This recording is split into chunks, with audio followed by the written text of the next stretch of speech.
Something was really wrong. They just carried on like a normal life. She didn't want to be left alone with him. What are you trying to say? We knew we had him. We will have to come clean. I knew what he meant, that he'd killed her. Please go to the police.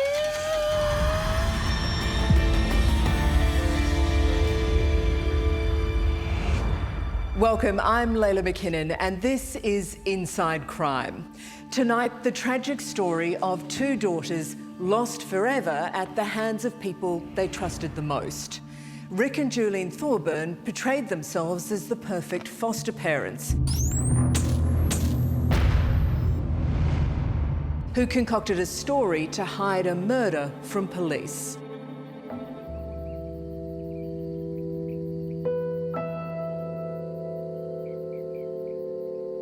This lonely and isolated riverbank is a place Cindy Palmer will always have an undeniable connection with, a connection she wishes she never had. It was here, on November 5th, 2015, that the body of her 12-year-old daughter, Tiahleigh, was found. The little girl, also known as Tia, had been murdered. It was my daughter and she was found washed up on a river. Like, what kind of animal leaves a little girl in a river? But the pain I felt was so bad, I couldn't do anything. I couldn't do anything but cry. At just 12, Tiahleigh Palmer had already experienced much torment. By the time she was 7, she was living in foster care because, as Cindy admits, she couldn't always provide her children with the happiest or safest of homes. So her daughter was placed in foster care. Because I was suffering through a very severe domestic violence situation, I spiraled out of control into drugs and homelessness. Cindy accepts that at the time, Tiahleigh was better off without her. At the end of the day, that was, I thought, was the safer option. It was a broken little girl who arrived on the doorstep of Rick Thorburn and his wife Julian in January 2015. The couple and their 2 teenage sons, Trent and Josh, both talented dancers, lived on an isolated semi-rural property in Chambers Flat, south of Brisbane. The Thorburns were considered the poster family for foster care, but Cindy had misgivings from the start, including that Tiahleigh would be living with teenage boys. This is the man who first killed, then abandoned the child he promised to protect. Do you know the area where Tia was found? No. Have you ever visited that area? No, I didn't know anything about it. No, that's fine. Right from the start, Rick Thorburn was a heartless liar. And right from the start, his family did everything they could to keep his evil secret. His callous wife, Julian, So more about protecting us, our family, our lifestyle, and our upstanding in the community. and their sons, 18-year-old Trent, who had sexually abused his foster sister, and 19-year-old Josh. We had to keep it all a secret. We had to pretend like we didn't know anything and, pretend. All part of the reprehensible conspiracy to save themselves. His exact words were, "Tia is no longer with us." He said, "I hope you understand what that means." I knew what he meant, that he'd killed her. And the covert police surveillance that revealed the Thorburn cover-up. What really went on behind closed doors. To the outside world, it's just a normal rural property, but the reality is it's a house of horrors, what occurred here.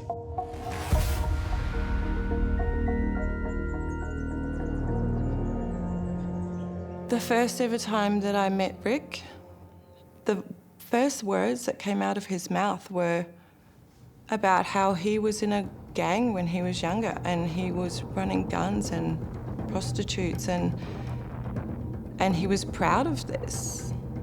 Whether it was true or not, it was inappropriate. The truth is that Rick Thorburn was a monster hiding in plain sight. To the outside world, he was a likeable, easygoing bloke, a former truck driver with a love of classic cars. But in private, he was a controlling figure, feared by his family, including Tiahleigh. And Cindy believes there was more. There was a time when her behaviour had changed towards Rick. She didn't want to be left alone with him, and she started misbehaving. She was running away. She didn't want any bar of Rick. And it wasn't just that, it was the inappropriate clothes that she all of a sudden started wearing and dresses that had padded bras in them. He'd taken her to get her eyebrows waxed and, things like that. As the Thorburn family told police, Friday, October 30th, 2015 started like any other day. They went through and they told us a routine, and it was a routine they were all comfortable with. Hopping up, having breakfast, going to the gym, getting ready, dropping Tia at school. But it was all lies. As police would eventually discover, Tiahleigh was already dead, killed the night before by her foster father, Rick Thorburn.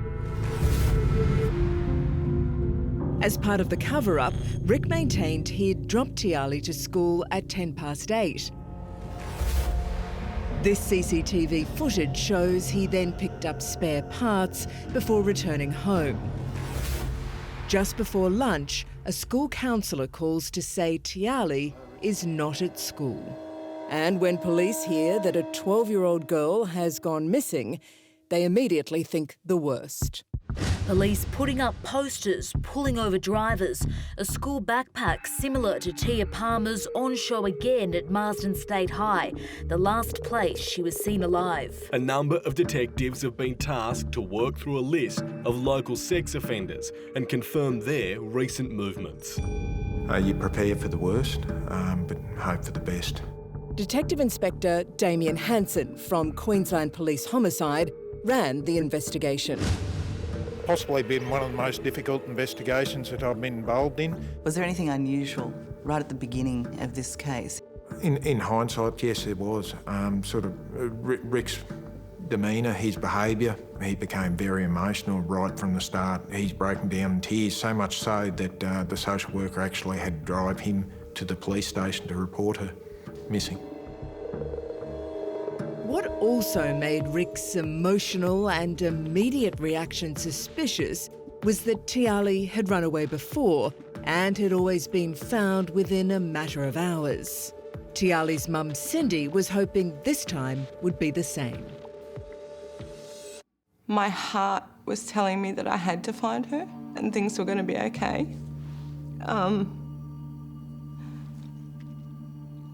But I think deep down I knew that something was really wrong.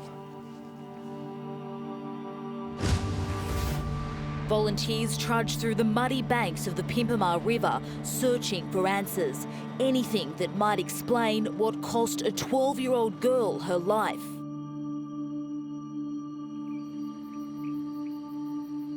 The 5th of November, 2015. 6 days after being reported missing to police, Tiahleigh's body was found on the banks of the Pimpama River, south of Brisbane. Damien Hansen says the choice to dump Tiahleigh's body here reveals Rick Thorburn's mindset. They dumped trash here, and that's obviously sums up what he thought of Tia. It's total disregard. Local fishermen found Tiahleigh, their unexpected and shocking discovery leaving them traumatised. She was just off the bank here in the reeds, just down, only in shallow water. She was naked apart from a pair of underwear that was partially pulled down. She was decomposed, so identification was trouble. She's the innocent face of an unspeakable crime. The worst had come to pass. Now police had to find who had done the unthinkable.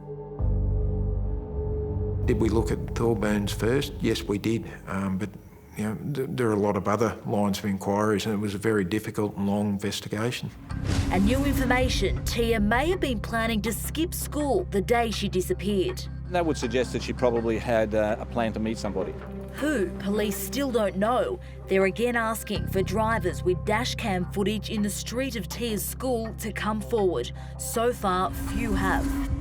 We knew that Rick said she was dropped at school around 8:10. We spoke to and interviewed all the children at the school, and we had a number of false sightings of Tia. We canvassed then all sex offenders in the area, and we had numerous people that we looked at. How was her demeanour that morning? She was on key, she was happy, you know, it's really sprightly, you know, just, and I was sort of pleased that she was happy that day, but I just thought, we're going to have a good day. Rick's shameless lies here to police were nothing compared to the show he, his wife and their sons put on at Tiahleigh's funeral. They danced and they cried, a family united in grief. Rick Thorburn even carrying the casket at the funeral. They took pride of place at the funeral, which I didn't think they deserved, and people treated them as though they were parents of long standing, which they weren't.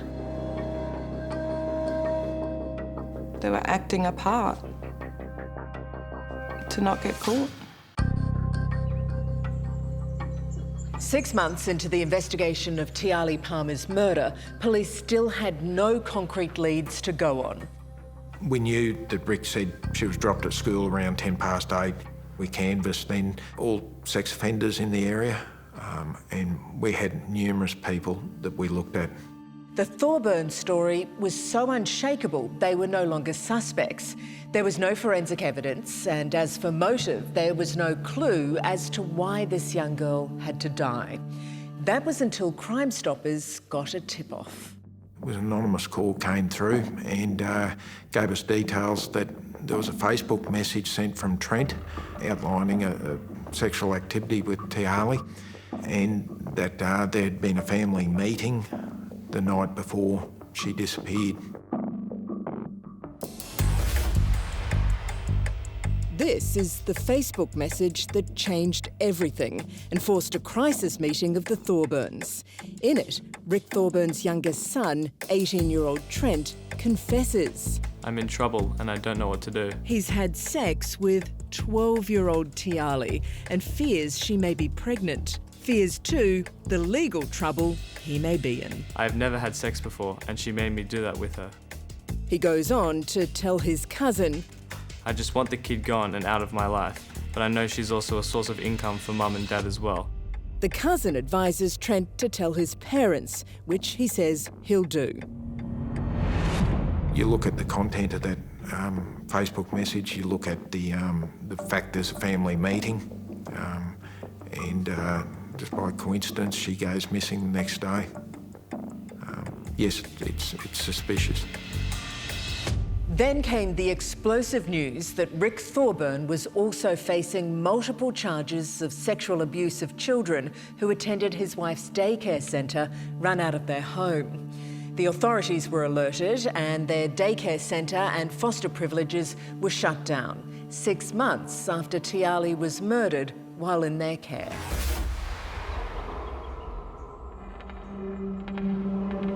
The image of the perfect family was falling apart. The Thorburns were now the prime suspects and under constant police surveillance. Detective Inspector Damien Hansen says while they were very aware of the increased police presence, the Thorburns didn't know their house was also being bugged. Every lie now on the record. I hope you understand what that means. Simply, the Thorburns' candid conversations are horrifying. In their own dispassionate words, we hear now they plan to cover up a child's murder. We will have to keep you out of this completely. Here, Rick and Julene are schooling their sons to maintain the lie that Tiahleigh was dropped at school, when in fact she was already dead. We have to stick to the same story about her going to school the next day and whatever. Then this. Rick tells Trent what to say to police if he's ever questioned about his sexual abuse of his 12-year-old foster sister. She came into your room. You remember waking up? You were still drunk. You were still whatever. Never do the recordings capture sadness for Tia or remorse for what was done to her. But they do betray the first moment when two members of the family, Julene and eldest son Josh, begin to crack. If we have to come clean, that's just between you and I. We will have to come clean. We've got to come clean to protect you and me and Trent for the rest of it. Dad made the decision to go down that path, unfortunately, and we're going to have to live with it, if it comes to that. Armed with these conversations and the damning Facebook message, police now had the evidence to prove the family was lying and leverage to get them to confess. We'd put the Thorburn family before coercive hearings, and as a result of that Facebook message, we were able to prove that Julene, Trent and Josh had all lied at those hearings, committed perjury. That was crucial in our investigation because we had to get one of them, or more than one, to become Crown witnesses against Rick. And the two that turned were Julene and Josh. I just knew that I couldn't keep doing this very much longer because it was going to catch up with me. Police have given us special access to their interviews with Julene and Josh, interviews that reveal what happened the night Tiahleigh was killed. Said to Rick, was Tia okay? And he said, it's all taken care of. I said, what do you mean by that? He said, don't worry, don't ask any questions. Thursday, October 29, 2015, and Julene shares Trent's terrible secret with Rick. He'd had sex with Tiahleigh the week before. He was adamant about him doing jail time, that he'll go to jail for something like this. Yeah. So Rick was, extremely concerned about that. Yeah. That he can't go to jail. He just can't let it happen. Julene then leaves. Tia is now in the house on her own with Rick. The last time that you saw Tia Palmer alive, when was it? In her bedroom, sitting on her bed. Okay. I said goodnight to her there. Yep. And expressed to her that she needed to stay there and put herself to sleep when she was ready, sort of thing. Mm-hmm. And where was Rick? I think he was outside the kitchen door, waiting for me to come back outside. Okay. Was there anyone else in the house? Nobody else in the house, no. And then you left? Mm-hmm. We believe that at that stage Rick has killed her and he's put her body out here in the shed. We know there's probably a period of about 3 hours between Julene returning home and the boys returning home as well. Rick simply told them that Tia was gone. Josh, too, breaks ranks with his father and chillingly recounts the moment he learned of Tia's death. His exact words were, Tia is no longer with us. And also he said, I hope you understand what that means. I knew what he meant, that he'd killed her. How was Dad's emotions at that time? He didn't cry. He seemed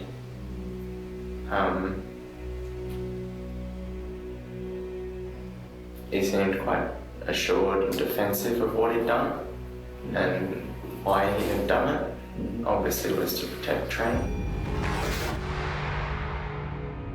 So Rick didn't mention to you before you went, Sharon, that he might take this path? No. Absolutely not, no. Yeah, okay. Because I'm just thinking about the fact that he said that, you said that he was a bit worried about what might happen to Trent. Yeah. So we're going from that to killing her while you're out. Yeah. No, I would never have left the house if I thought that. I had no indication, no feeling that he would do something like that at all. But to Cindy, Julene's account just doesn't ring true. I believe that Julene left Tiahleigh there to die that night if we believe the story that they're telling. During that discussion at home, did he discuss with you the intricacies of how she was killed? No. I still don't know what happened there. I just know that he did. That he did do it. And he said to us that it's best we don't know how it happened because the less we know, the less we can tell. The instructions for the family were that to carry on life as normal. It just shows how callous they are. They were calculating, they were callous. They did not care one bit for Tia. They were only interested in themselves and keeping that family unit together.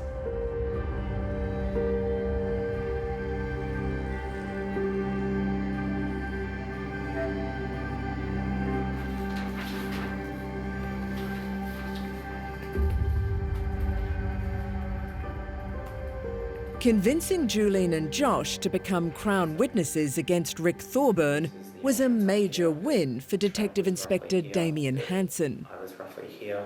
Dad was somewhere here. It was great. We knew we had him. The police still had to test Rick's lies, gather hard evidence against this master deceiver. Mate, is there anything you can tell me about this matter? Nothing at all, no. I dropped her off. Rick repeatedly lied to create the impression Tiahleigh was alive the day after he murdered her. He claimed he dropped his foster daughter to school and created a fiction of her meeting a friend on her way in. And I just said, well, look, the last time she knows, and off they go.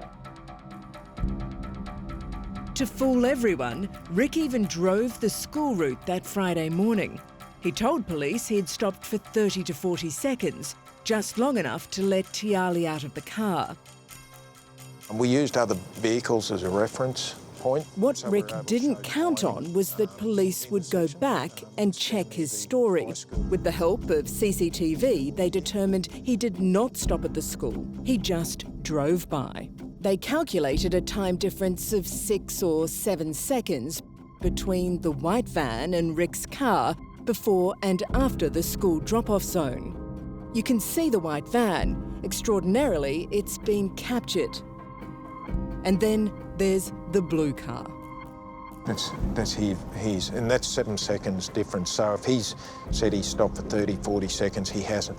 We've spoken to the driver of the white van. He had no stops on that road that day.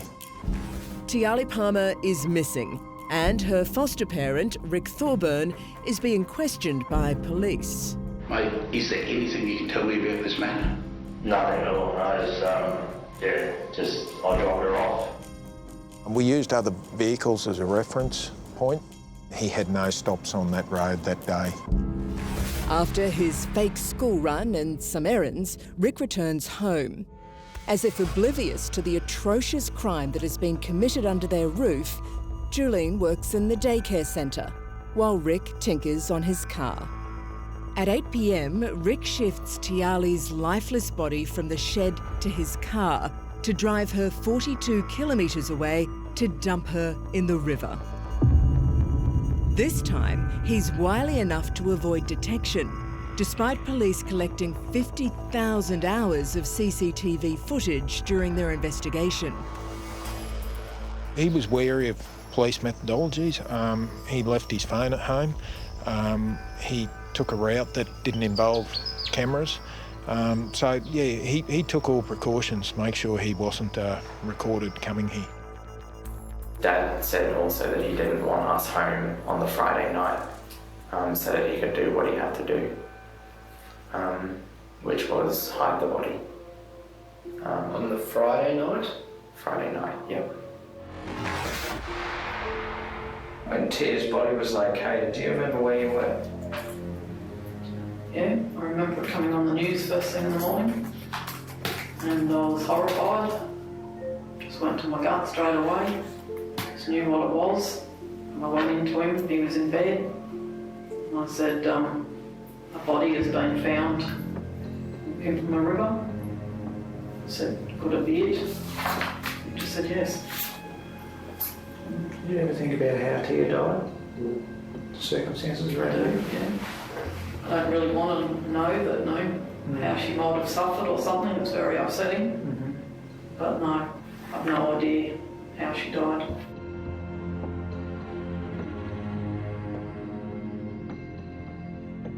It's baffling that for Julene, Josh and Trent, it seemed to be so easy to cover up the murder of Tiahleigh. That not one of them had the courage to come forward is shameful. They just did as they were told by Rick. He was a controlling figure. He's controlled all facets of their life, always has. I see them as perpetrators, you know. There's a little 12-year-old girl who's lost her life, and they could have come forward that straight away and been honest.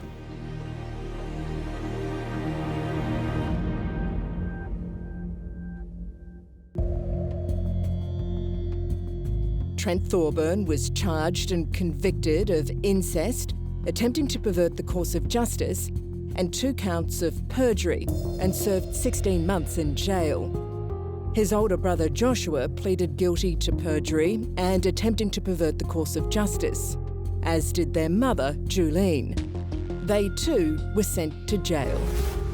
But they've all since been released to get on with their lives, including celebrating Trent's recent 21st birthday. It's just disgusting. We were going to arrange a seawall thing with her. Yeah. It's one of the dolphins. Mate, do you think she understood what fun was? Rick Thorburn probably thought his crocodile tears had worked. That he had no idea police were coming for him. No idea his wife and son had dobbed him in. So do you have any doubt about whether Rick killed Tia? No? No. I don't have any doubt at all.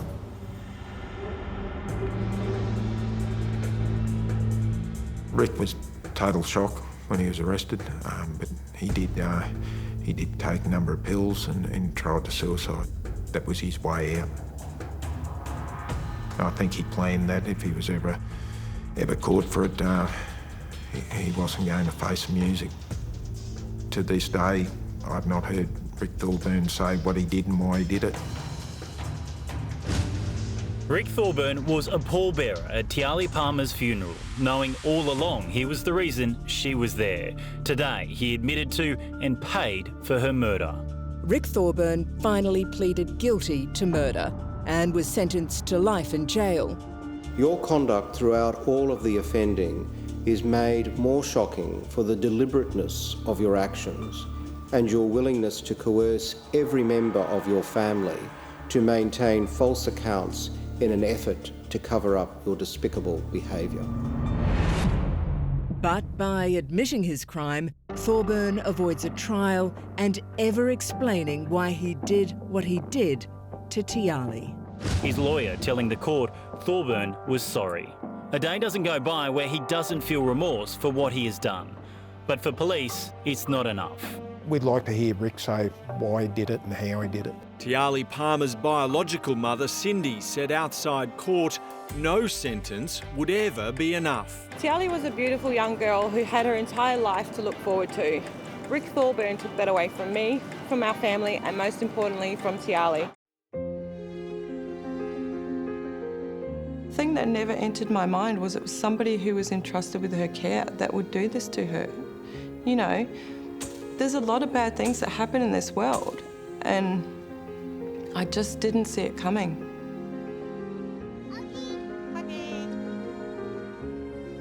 Cindy's burden is unbearable, but instead of sympathy for her dreadful loss, many continue to find fault with her as a mother even though she has long proven her love for all 4 of her children. It's hard. I try not to let it bother me, but, you know, I've worked really hard to not be that person anymore. But I guess maybe it is a little bit of guilt because obviously, you know, I was meant to be a mother and I should have made better choices. I don't know. I did everything I could to try and get her back. I wanted our family to be whole again. And it just wasn't with her not there. When it happens to your own, it's like a twisted knife in your heart. Life's hard. Extremely hard every day. It doesn't get any easier. Tiahleigh was such a beautiful little girl. She was a free spirit.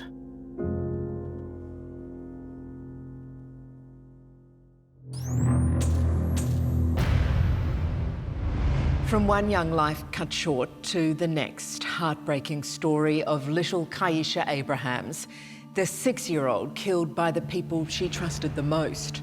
Kaisha was buried in a suitcase in bushland while her devastated grandparents and the community searched for a child they thought was missing.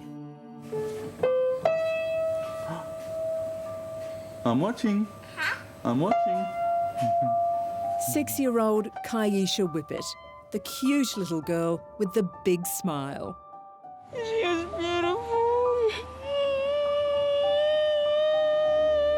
Our hearts go out to her family when she's reported missing by her seemingly grief-stricken parents. Someone must know something. Please come forward.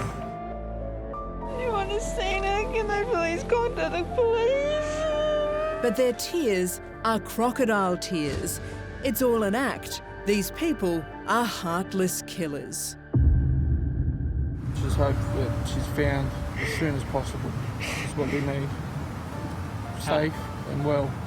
The pair has already killed Christy's little daughter, Kaisha, and they're trying to get away with murder. How could someone be so cold and so calculating that they not only lie about murdering a loved one, but do it so publicly for all the world to see?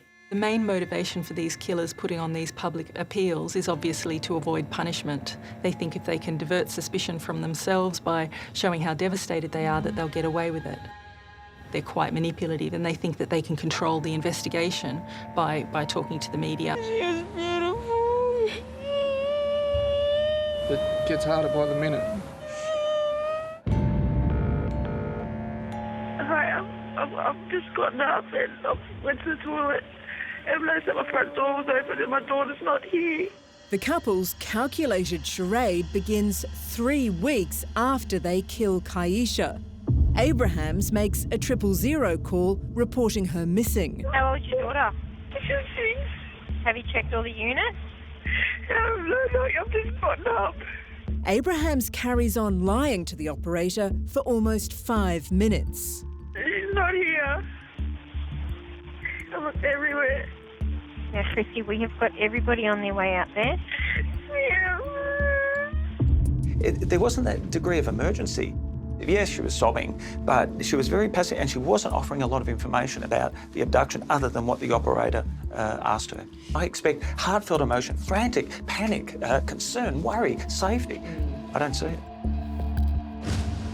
On the day, I didn't see Christy upset once. Friend Kylie Marshall is one of the first to comfort Kaisha's family. There was a couple of little things that sort of seemed a bit odd to me, but then I just thought maybe this is just their way of dealing with it. Almost 72 hours and still no breakthrough. So Christy Abrahams knew it was time to put aside the pain and ask for the public's help in trying to find her daughter.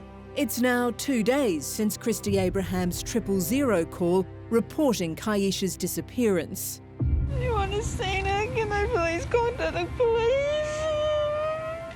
Not looking up at the cameras, or even he couldn't even look at the camera. And she couldn't take the tissue away from her mouth when she was talking, you knew something had happened. Christy Abrahams appealed to the public to search for her daughter Kaisha, but her fake tears weren't convincing anyone. She couldn't take the tissue away from her mouth when she was talking. You knew something had happened. On Saturday night, the pair say they tucked 6-year-old Kaisha into bed, only to find her missing the next morning. Kaisha's mother says she loved playing with stray cats and believes that's what her daughter was doing on Sunday morning before she was abducted. And the lies continue with a public appeal for Kaisha's safe return. She was always happy, bubbly, you know, loved playing, you know, just like any kid would. Right there. Now, he said loved. She loved to play. That's past tense. If she is still alive, you would expect a parent to say she loves to play. So often when people change tenses, that's a major red flag. Just hope that she's found as soon as possible. Deceptive people will create distance and disassociation. Not once do I hear him use her name. He'll say things like, I hope she, and that's creating distance. I'd expect a heartfelt plea or emotion using or taking ownership and using her name, but I don't see that. The homicide squad is now in charge of the investigation. It's focusing on Kaisha's whereabouts, not just last weekend, but for the past month. She hasn't been at school, and apart from her parents, no one has seen her 3.5 weeks ago. In the days ahead, finding the 6-year-old becomes a community crusade. For the local community, made up of so many young families, this case of a little girl lost has hit very hard. I just want my granddaughter back. Day 5 and yet more searching. Now police are looking underwater. The only ones not searching are the two who've known the 6-year-old's fate all along. Neither of them made any effort to go and have a look themselves. They didn't, on day 3 that Kaisha was missing, were sitting out the back having a drink. This morning, Kaisha's mother, Christy, was questioned by Department of Community Services officers. They just carried on like a normal life. You know, she'd go out, get her hair done, get her nails done, go out, get Maccas and stuff like that, go shopping and things like that, you know. Police are also working with welfare organisations who they say have had dealings with Kaisha. There have been reports when she was a toddler, she was treated in hospital for a bite wound, apparently inflicted by an adult. By this time, Abrahams and Smith are moved to a local motel. With the couple gone, forensic teams scour the unit, finding traces of Kaisha's blood in every room. It's the crucial evidence they need. Would there be any reason why there'd be more blood, not just in her unit, but throughout the unit? What are you trying to say? I'm just saying that when we forensically examined the unit, there's an amount of Kaisha's blood throughout the unit. And I'm just trying to ask you how that would have got there. I don't know. Now, there's two things. She was defensive both verbally and also physically with her body language. It's not the sort of behaviour you would expect from a parent where the police are actually trying to help you find your child. We're just trying to get to the bottom of this. You're very angry. Yeah, well... At us. We're going to get to the bottom of what's happened to her. Yeah, and I hope you do, because, mate, I need to know. I think everybody needs to know. So what are you trying to say, that we did something to her, or...? I didn't say that. In these type of interviews, it's a battle. She wants to know what the police know, and of course the police want to know what she wants to know. So she's actually testing the water. Yeah, she looks very concerned. The New South Wales Police were never fooled by Christy Abrahams' crocodile tears. Piece by piece, they methodically gathered evidence. And finally, 8 months after that deceitful appeal, Abrahams confessed to the terrible crime. Can I please contact the police?